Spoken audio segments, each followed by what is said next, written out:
Susan and you're watching GCTV Live.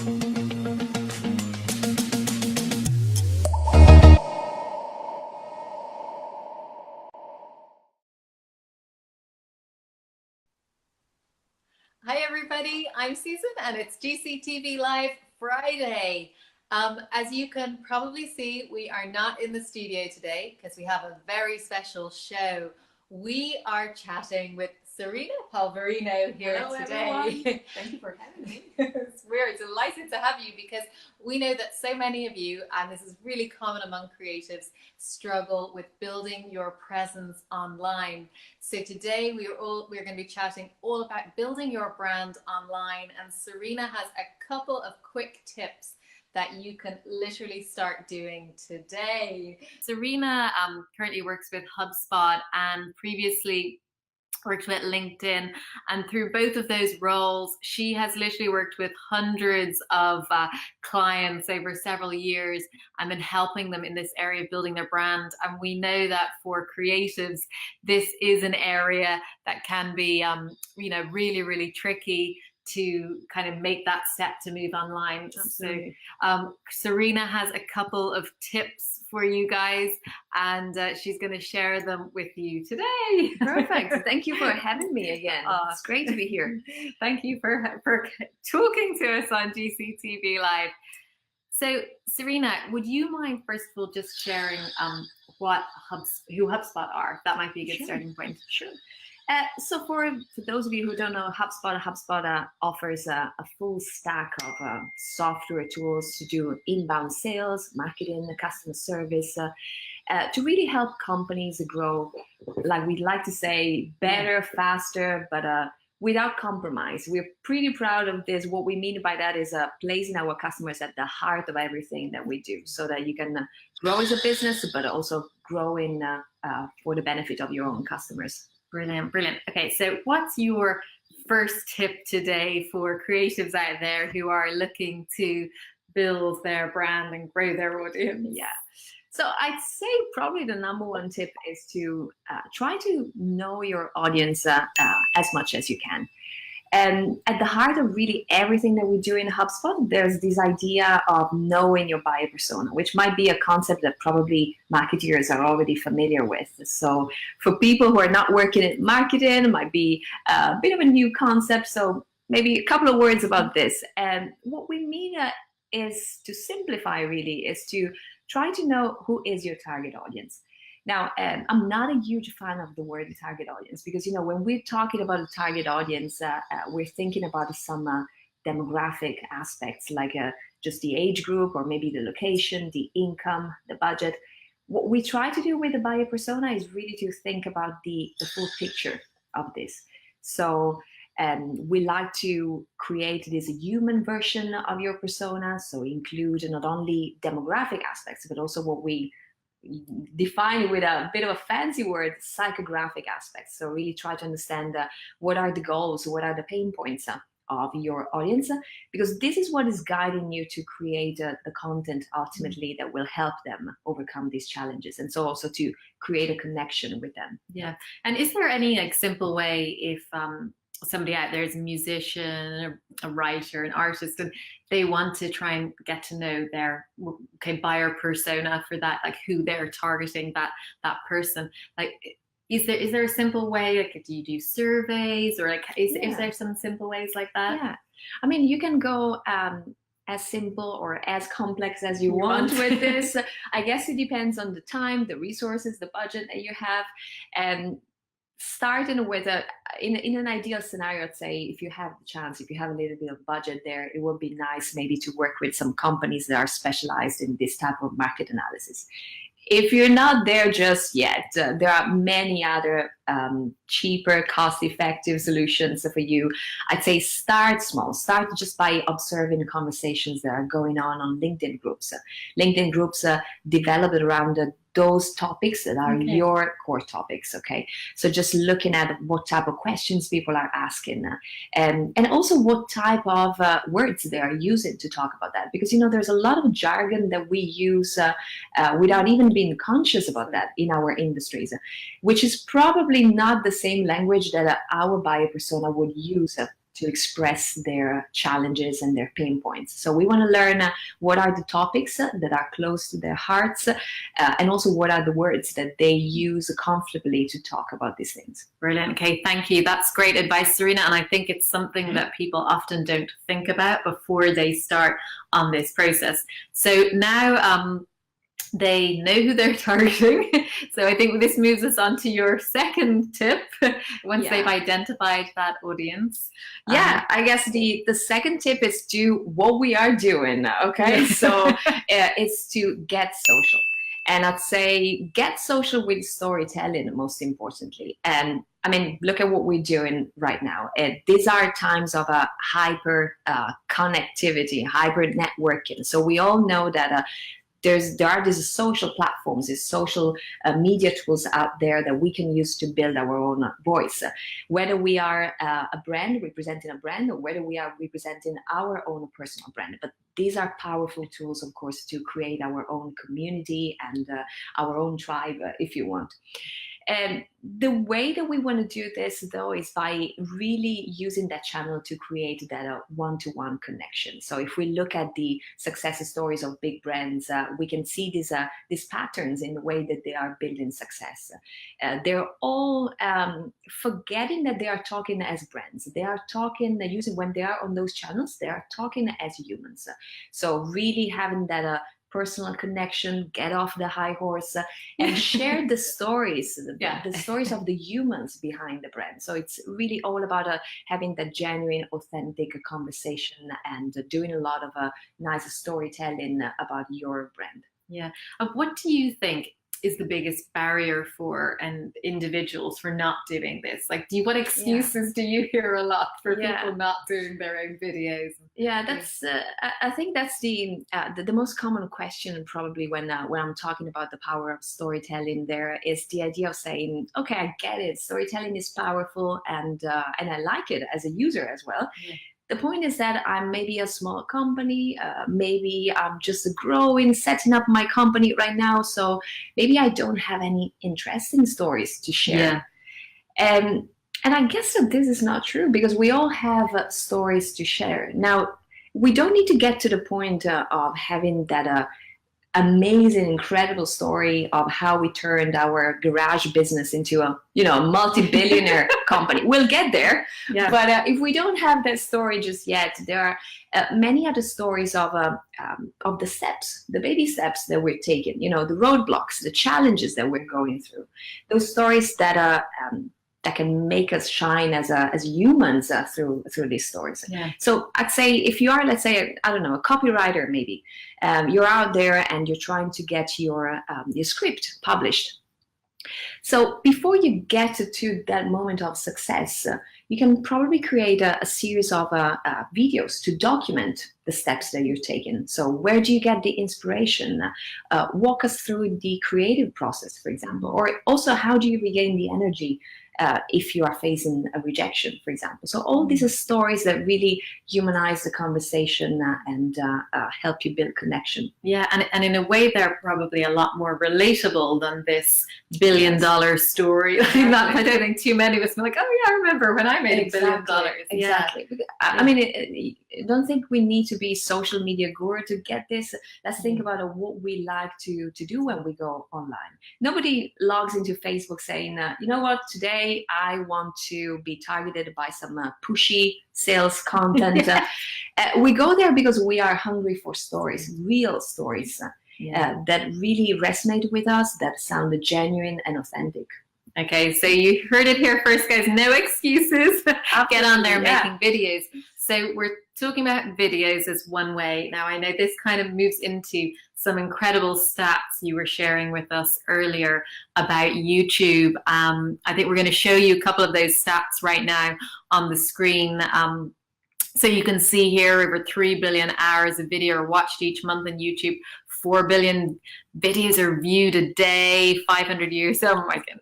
I mean, the stats are insane. Like these stats are just incredible. But so this brings us back into, I think, your third tip, Serena, which is? Yeah, my third tip is to turn your work into words. And what I mean by that is, like you're saying, Susan, so video is extremely powerful, of course. I was rereading those stats there. 500 years of video that we watch every day on Facebook is insane. So, of course, nobody here is trying to deny that video is powerful. But what we also want to do is to add a little bit of variety to our content library. So create and use some formats for our content that allow us to rank on search engines. Because ultimately what we want to do is to make sure that our buyer persona can find us, can find our content, and so capture, also drive more traffic to our website using search engines. And this leads to I guess, two aspects. One is how we can repurpose the content that we have. So going back to that example of the copywriter creating, documenting his steps to success with a series of videos. So how can we repurpose those videos maybe into infographics, ebooks, guides, checklists? So try to think about a different content formats that can also help your audience digest, all this content, all these stories that you have to share in an easier way. And once we have added variety, then we want to start working with the connections of our content. So reorganizing the architecture that we have on our website by creating what we call in SEO, in search engine optimization, clusters, content clusters. Okay. Now, when you were describing this to me, you had a very nice way of describing this. I think you were talking about constellations and, imagining. This is like Serena was saying to me, imagine it's like a constellation and they're all, satellites. And because I think they're in that third tip, actually, there's a lot in that tip that you're talking about.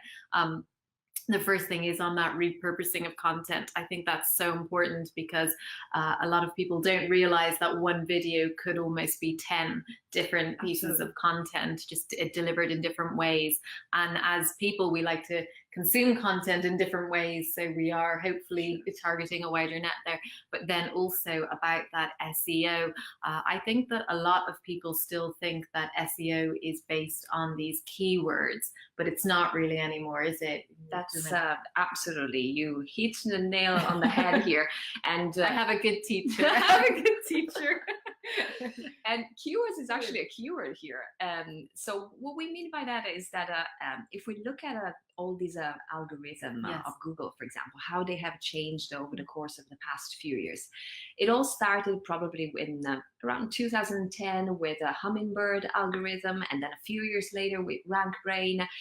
What these algorithms are doing now is not to look just at the exact keyword matching of our queries, but really to try to understand what is it that we're looking for? What is the information that we're looking for? So looking at the intent of our queries, which means taking into account a lot of other aspects, like our past search history, for example, where we are located, what type of devices we are using.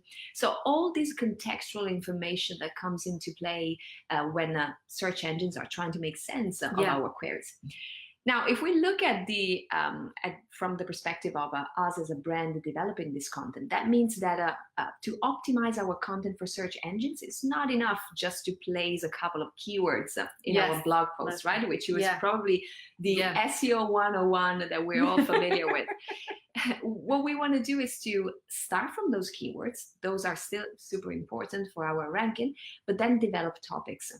And to your point of the constellation, it's really like thinking about this galaxy, looking at all our content on the website as this huge galaxy, and then we develop a series of constellations, if you want, around some core topics that are important to us. That we want to be associated with. And then each one of them will be further developed with what we call subtopics, where we go deeper, we become more specialized, and we address the specific challenges of our buyer persona. I think we have a screen grab here just to show you guys. I think Eric, you might pull this up just so we can show the guys what Serena's talking about here with this content search. So this is kind of what you're going through here, isn't it? Like, so these results, when they come up, that's where you want to be coming up. Exactly, and that's an example. If we look at that search query that we have there, so I think it was how to promote your copywriting work. If we take a look at some of the top results that Google is returning, we don't really recognize those exact keywords, right? Yeah. What we see there are synonyms. So, for example, top tips for copywriters, or maybe how to advance your career as a copywriter. So again, this proves that search engines now are looking at the bigger, the broader topic as opposed to just the exact keywords. And that's what we need to develop with our content. Topics, expand, so that all these bots that are scanning our web pages can recognize our authority. Yeah, so I think this is really important, and it's definitely something that I learned from you, absolutely. And it feels it's a lot more intuitive in a sense than what it was. And I think for creatives out there, this should be a really good thing, because this is actually the search is actually bringing back results which are much more true to you. If you're copywriters, as Serena was saying, and you're writing about something like this, that those results would come through more. We are getting lots of questions in here, so I'm just going to ask Serena. Ronnie Johnson has asked, hey Serena, how would you market yourself if you have loads of videos of yourself? You mentioned cutting them into different elements. What did you mean by that? So hi Ronnie, and good for you that you have a lot of videos there. What I would do is probably to start, breaking down these videos. First of all, I'd be curious to know how long these videos are. But what you could do is to create maybe a series of short videos, video pills, that maybe you can start sharing with your audience with a series of emails, maybe over a course. That could be kind of a nurturing process that you can set up for your contacts. And so to start creating this collection, this series of videos, maybe short peels of 1-2 minutes, in which you can create a sort of a process, a path for them. It depends if they are more promotional videos or maybe educational videos, but it could be a nice way maybe to feed them this content, break it down into smaller pills.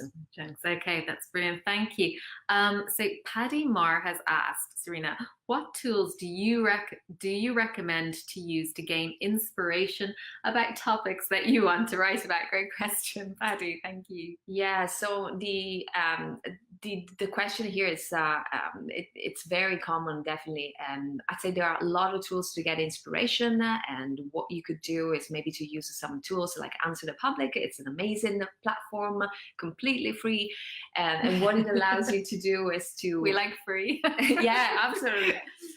What it allows you to do is to brainstorm some subtopics, starting from one of your main topics. So let's say that your main topic could be, again, copywriting.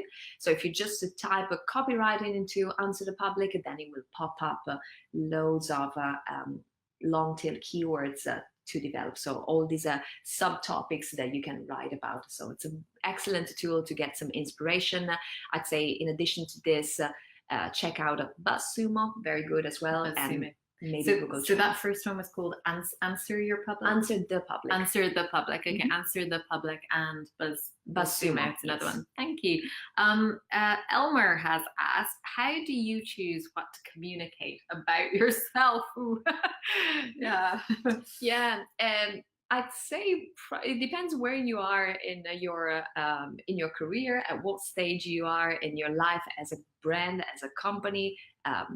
Probably if you are just at the start of that process that we were saying earlier on, it would be nice also to have this kind of unfiltered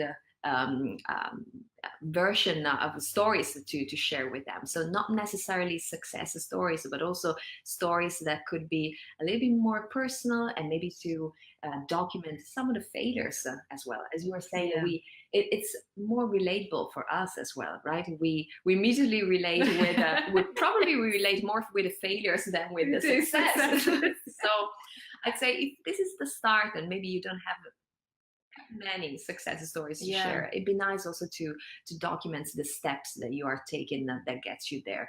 I guess the key word here is authenticity. This is what we are looking for, and this is really what I see is helping a lot of brands, bigger or smaller brands, but to create that channel, that conversation, keep that conversation flowing, because ultimately that's what we want to do, especially with social media. Social media, yeah. So Eugene from Liverpool has asked, how much accuracy does Serena think can be gleaned from algorithms? So I'm not sure if I get the question right here. Yeah, so I think what he's asking is, do we think that or do you think that the algorithms are sort of accurate? Do you think they're accurate now with the results they're coming up, in terms of if somebody was looking for something, are they getting back kind of an accurate result to their search, or is it? I think that's kind of what I think maybe Eugene, you can clarify that a little more, but I think, or he's continued it with some massive clients have redistributed a lot of their online budget back to traditional advertising. So I guess he's asking the question in that context there, as to whether that, but you know, from what I've been seeing and online, is that now that the results, because they are less keyword focused, it does feel to me that you're getting more authentic results, or at least that's what they're trying to do with these new SEO formats. I mean, the idea of probably in terms of accuracy, I understand that because of these massive changes in the algorithm, and maybe the results might not be accurate as in showing exactly those keywords. That's absolutely correct, but they might actually be more accurate in the sense that search engines now are able really to understand the semantics, and so the conversational language, or you hear more and more of these things like natural language queries. So really to read in between the lines of our keywords. So the results that are returned might not use exactly those keywords, but they are addressing the broader topic.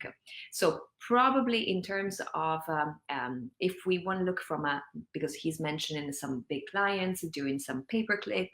So in that case, I guess if your goal is lead generation, and you want to make sure that if somebody is Googling sports shoes, for example, and you want to be 100% sure that the result there is not an article that is just talking about the benefits of using this type of sports shoes versus another, I agree, probably pay-per-click will be the safest option. But if you are in a different type of sector and you're trying to establish authority in a certain industry, ranking organically, and so using this type of a topic approach as opposed to exact keyword matching is absolutely valuable. Brilliant. Thank you, Serena. I think that answered that very comprehensively. So Tony from Reading has asked, what's the best way to build a customer persona, in your opinion, Serena? That's a great question. So as we were just chatting earlier on briefly, I guess it really depends on how deep you want to go about this, how many resources and budget you have. There are some companies who are specialized in doing this kind of persona profiling. So they would do this thorough market analysis, and they would come up with this description. I've seen some of them, and it's almost scary how accurate they can be. They can come up with information about how many children your buyer persona might have on average, in which district maybe they tend to live. So it's pretty accurate. Now, if you don't have that kind of budget, if you don't have that opportunity, still there are a lot of tools, as we mentioned, LinkedIn groups or maybe Quora, great platforms where you can do a bit of observation of the questions that are asked by groups in specific areas, in specific subjects. So doing a lot of observations and then making assumptions on what are their pain points, what are the goals, what are the topics that are really close to them.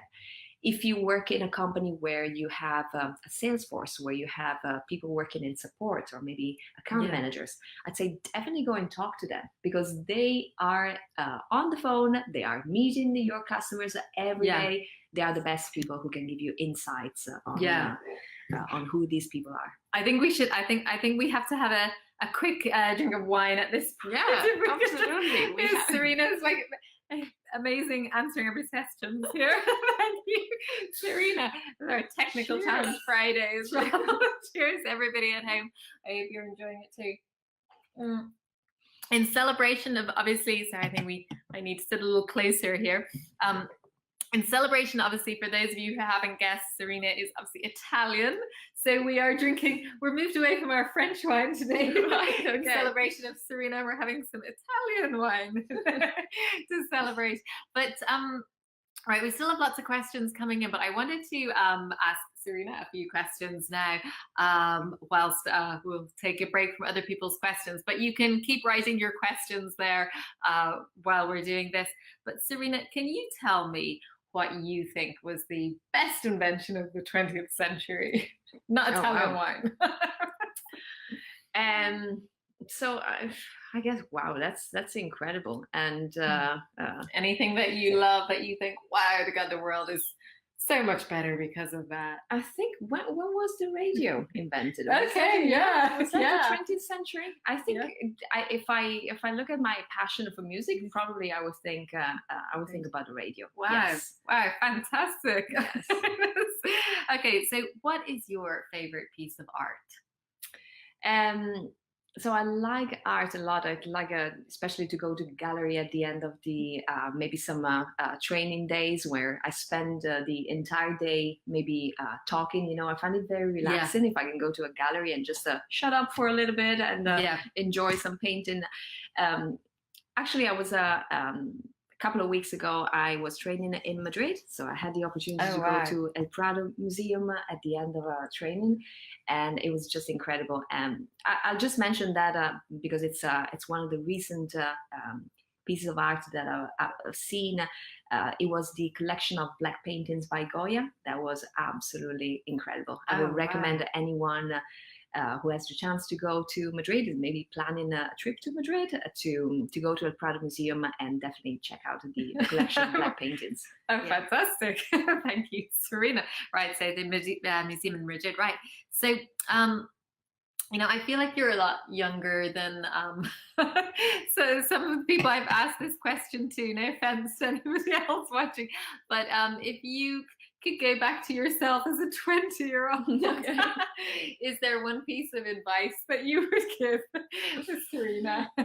Yeah, there are many. I think, but I'd say probably to really appreciate the time that you have when you are in your 20s, to appreciate that time much more, because then life just becomes like a roller coaster and you're always running towards different things and always busy, always difficult to find the time to do things. So I'd say I would tell myself, slow down, enjoy, and take your time to do things that probably you won't have that much time to do, you know, like, I don't know, learn to play an instrument or something like that. Yeah. Fantastic. Okay, so what or who turns you on or inspires you? Okay, so if my husband is following this, probably he's expecting now me to say his name. So of course, Dad, yes, he's a big support in my life, so inspires me. But I guess it's not a celebrity. She is a celebrity to me, but honestly, my mother. She's a great source of inspiration for me, and she's a doctor. I think what she does is really the work of a hero, and I think it's incredible to have so much passion for your work, and at the same time also be so attentive to the people around you, your family, and the people you love. So that's amazing. That's incredible. It's amazing. Yeah. So, who turns or what turns you off?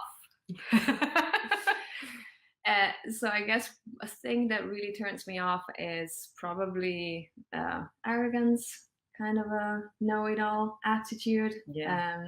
I really like to, and hopefully this is something that comes across also when I'm doing my trainings, but I feel that I can learn a lot when I'm talking to people. So I love to be in listening mode and to learn from people what they can teach me. So I guess that that would be a nice attitude to have.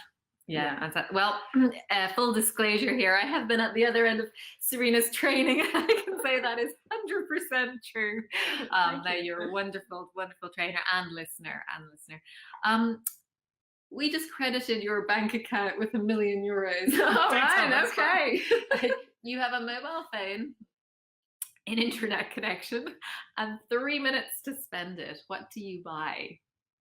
Oh, wow.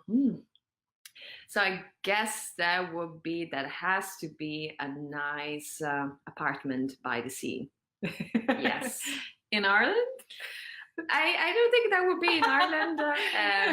I'd love that to be probably somewhere in Italy, somewhere closer to where I'm from. I'm lucky to be from the south of the country, so beautiful places there.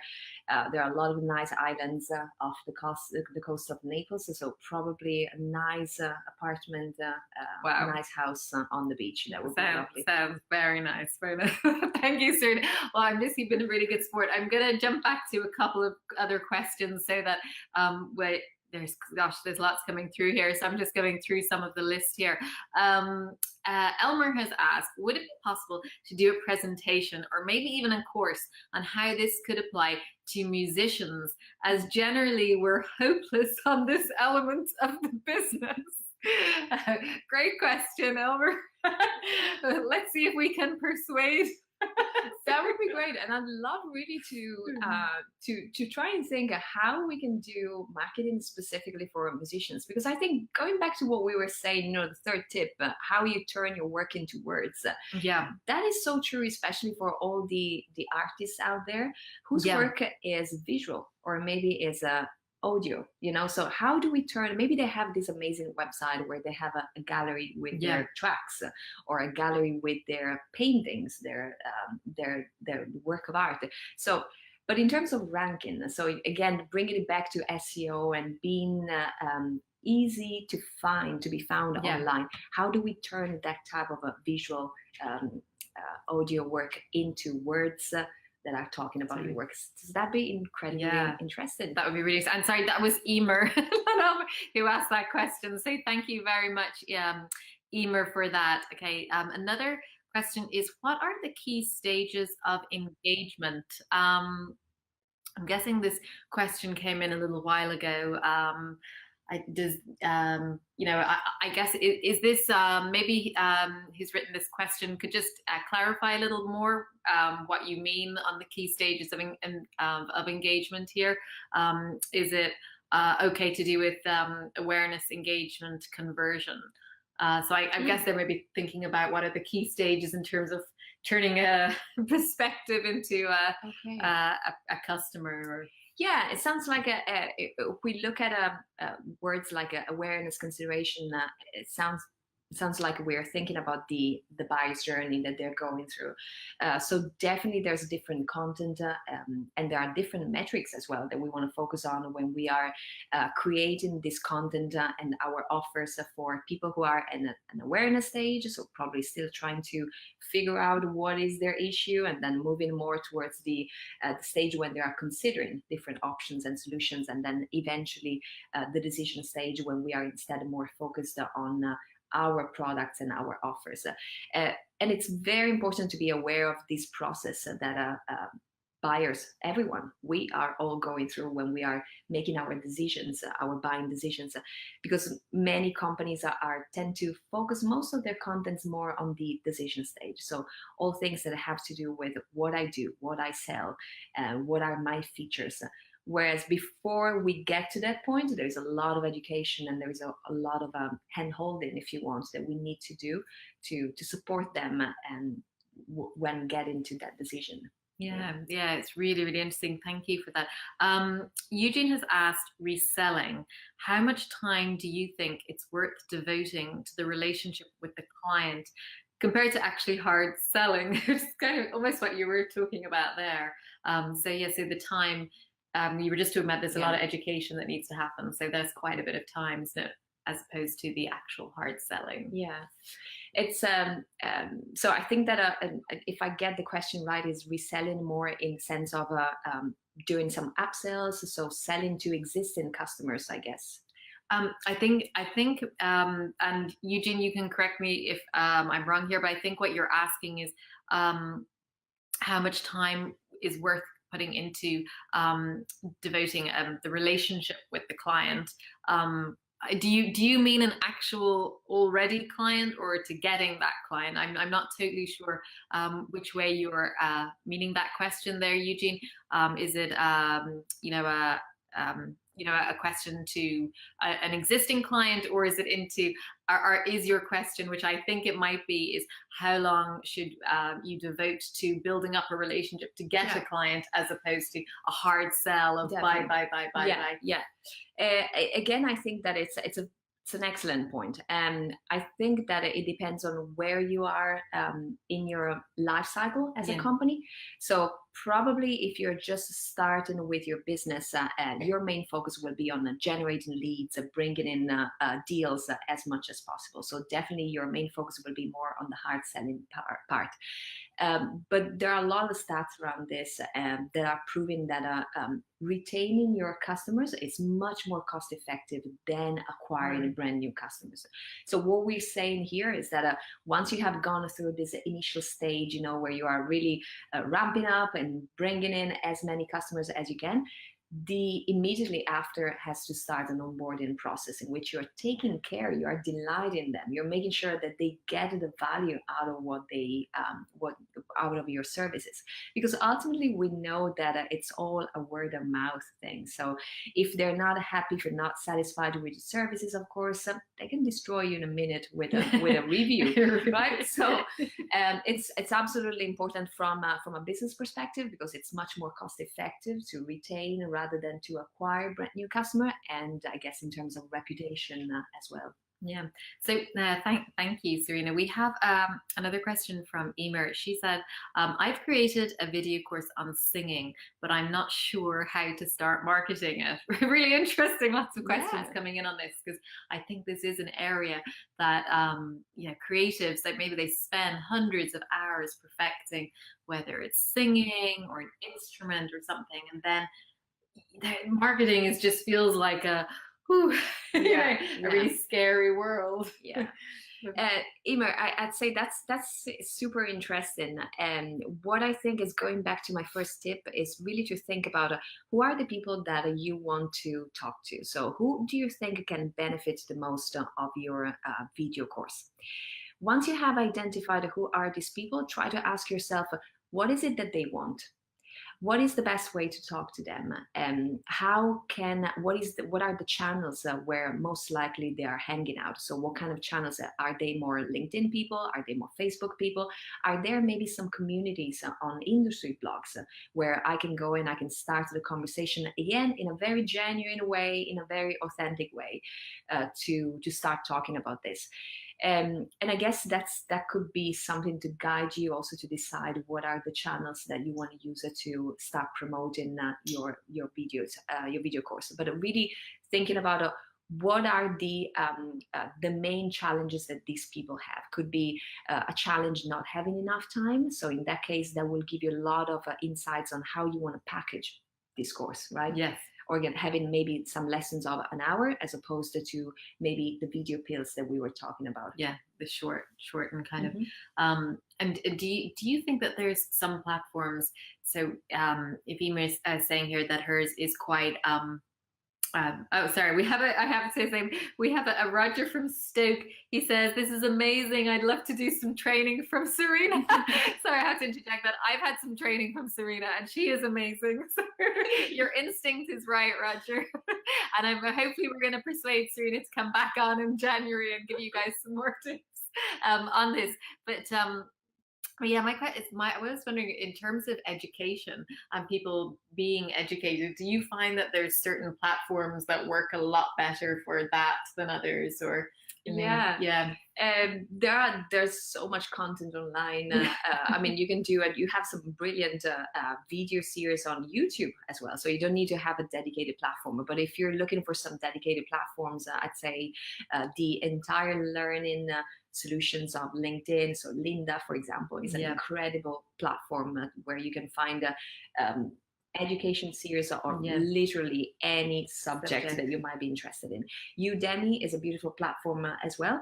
And these are all platforms where that works both for people who want to learn new things, but also people like Emer, for example, people who do have some interesting content and they want to put it out there. Yeah, that's great, and probably a great way to test the market as well. Absolutely. In a lot of ways. I'm conscious of the time because we've really been going on for us, and I know there's lots of other questions, but okay, I'm just going to ask one last question, Serena, and then we shall let you go. Ronnie has asked, what would be the best way to promote an online guitar masterclass? Very specific. Thank you, Ronnie. That's interesting. So I guess that in that case, if it's a masterclass, so you're talking to people who are already experts about doing this. So I would definitely start with your own database of contacts. So your follower base. These are people who probably have been following you for some time, so they already know that you are an expert at doing this. And I would start working a lot with promotional material for these people who might be interested in doing a masterclass. There could be some additional promotion that maybe you can do if you do have running a little bit of budget. Maybe, as we were saying earlier on, all lead generation activities that are very laser focused, as in this case, work pretty well for pay-per-click. So if you do have a little bit of budget, I'd say definitely consider doing a bit of AdWords and doing a bit of Facebook as well. But from an organic standpoint, leverage your follower base, because these are people who already follow you, love you, they know how talented you are and how good you are. Oh, that's brilliant. Thank you so much, Serena. And I think that's a great place to finish this up. Like I said, hopefully we'll be able to get Serena back in the new year and give you guys some more tips. But what she has been saying here, and I maybe advise anybody who's watched it to rewatch some of those tips, because going from knowing your audience, creating that buyer persona, to your videos, repurposing content, and then just understanding a little about SEO. You don't need to know about like so much this hummingbird and these ones. But just understanding why, because what they're doing and how you can use them without knowing the intricacies of it. Use the internet. You're right. So no excuses, right? Absolutely. Go tell your stories. Go tell your stories. Brilliant. Thank you so much, Serena. Thank you for having me. And big cheers. Yes. Happy weekend. Happy weekend, everybody.